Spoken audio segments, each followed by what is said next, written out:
These chicharrones were cooked with my homemade salsa the other day. Onions, tomatoes, garlic, one jalapeno, one serrano.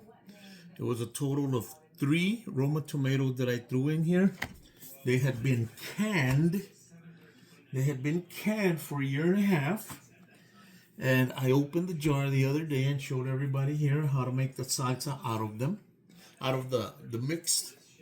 And it came out fantastic. It came out so fantastic that I made some homemade chicharrones. I was explaining to everybody how simple it is to make homemade chicharrones. You don't have to kill yourself. I used these. And I hate these because of the chili powder and salt. But what I do with those is that I actually will get a colander or a sieve, whatever you want to call it, or a bowl of hot water. And I will rinse those out a couple of times. Wash off the chili powder and the excess salt. And you shake them off as much as you can to get all the excess water out. You can even let them set out for a little bit to dry. And then you heat up your pan with a little bit of oil and you saute your chicharrones so that you get some more of that water off. And then you just pour the salsa in, pour about a half a cup of water so that everything cooks up together, everything releases all the flavors into the chicharrón. And I mean, look at this. Oh yeah. And you can also use, I was saying, you can also use a can of Rotel. If you don't have homemade salsa, I love Rotel. I love it.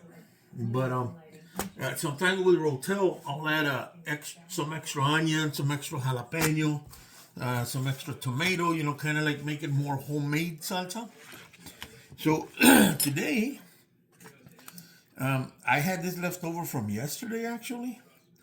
And I'm just going to make me a couple of breakfast burritos.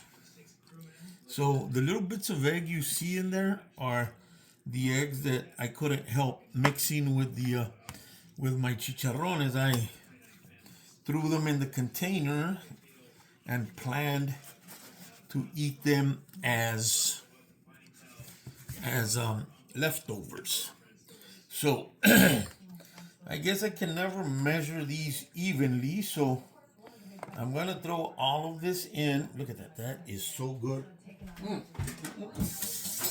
It is absolutely delicious, absolutely fantastic.